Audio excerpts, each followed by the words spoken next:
about 300,000 people per year travel Route 66 and end on this pier. Well, my name is Dan Rice, and I'm the owner of 66 to Cali here on the Santa Monica Pier in Santa Monica, California. We have a company that actually provides American-made t-shirts for Route 66, which begins in Chicago and ends out here in Santa Monica. A few years back, I started noticing something changing, and it wasn't for the better. The #1 purchase on Route 66 is a t-shirt, and yet you could not find an American-made t-shirt anymore on Route 66. And I just thought that that was the definition of irony. And so I thought, well, somebody needs to start a t-shirt company dedicated just to Route 66. And we didn't want it to be any old t-shirt company. You know, a lot of the foreign-made t-shirts, they use really coarse cottons.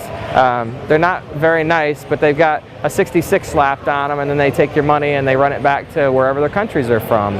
So we thought, well, we're going to use the best quality cottons so you can feel the difference between, you know, a Honduran t-shirt or a Chinese t-shirt and an American t-shirt. And that's basically what's happened. People can feel the difference. We're putting out the best quality t-shirt on Route 66, and being an American-made shirt, everybody along Route 66 from Chicago to California has been very supportive, and they're carrying our shirts there too. I started driving Route 66 in 1985 with my dad. He took me on it so I'd get a chance to see Americana before it disappeared, because in those days, when the road was decommissioned, everybody thought that it would disappear. So I've been driving it for about 25 years. We had over 100 people that we were competing against, is what I've been told, to get this little spot. You know, when you see 40 people crowded around my booth, you think, oh, Route 66 must be a great product, let's get into that. But what they don't understand is that we're all a family on Route 66, and so you'll have somebody in Illinois that says, hey, when you get to the end of Route 66 after leaving our diner, make sure that you see Dan on the Santa Monica Pier. And then they'll get down to Missouri and they'll see, you know, maybe my friend Gary Turner, who owns a Sinclair gas station there, and he'll say, make sure you see Dan when you get to the Santa Monica Pier. And they hear this about 16 times along the way, so by the time they get here, there's a big group of people. But it's really not because of what we're doing, it's because there is a greatly supportive family out on Route 66. They are all the best Americans, and they're still out there. You know, it's just a matter of finding them, and they exist on Route 66. So now you're standing at the base of the resurrected end of the trail sign. That sign stood up there on the bluffs that I was telling you about, and in the early 60s it disappeared. Because it wasn't an official sign by any sort of state or government agency, there was no agency to put it back up. And my wife and I, we started looking through some old pictures to see something that we could find that would have Route 66, but also that had Santa Monica. So we were looking through all kinds of pictures, and we finally came up on that picture. And I just thought, wow, that says it all. So that's the prop sign.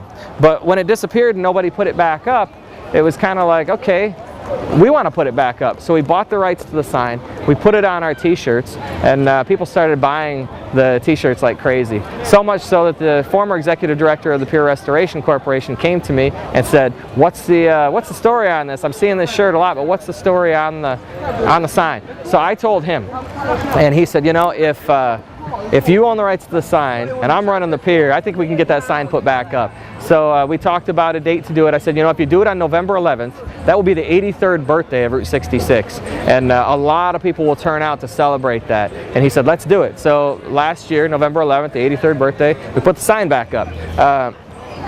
It was a huge turnout. We ended up having all the major news networks showed up. We had about 1,000 people came down, and just, you know, was happy to see the sign go back up. Now that it's up all day long, you'll see people getting their pictures taken in front of it, and you know, I mean, I don't understand why, you know, why it was gone for so many years, but I'm glad that we were able to put it back up. Well, this is my wife, Jessica Rice, and her and I started this business 2 years ago now, pretty much, that we decided to do it. We made friends with a guy downtown who has a t-shirt company, and he makes shirts for Ed Hardy, Lucky Brand, True Religion, and Harley Davidson, although Harley makes about half their stuff in China now. But the stuff that they make here, he makes for them. And so we just talked about it, and I thought, you know, we're not going to find any better guy to make shirts for Route 66 in America than the quality of stuff that he's doing. So we asked him if we could do it together, and he said, you know, I don't make a t-shirt, I make 5,000 at a time. So he said, you know, he would be willing to make for us, 1,000. You know, we didn't have a ton of money. I was a therapist, she was a preschool teacher, and he says, I'll make 1,000 for you. But anything less than that, I'd lose too much money. So we knew the quality of the stuff that he uses. I mean, he brings all the fabric from Atlanta, Georgia. I mean, it's really soft. And we said, okay, let's do it. He says, well, give me a design, and you know, give me a color and give me a design. So I had kind of an idea in mind. I wanted an Old Glory feel going for it. So what we did is we went out to the desert. We found a sign like this, which is the historic Route 66 sign that you see up nowadays that marks the road.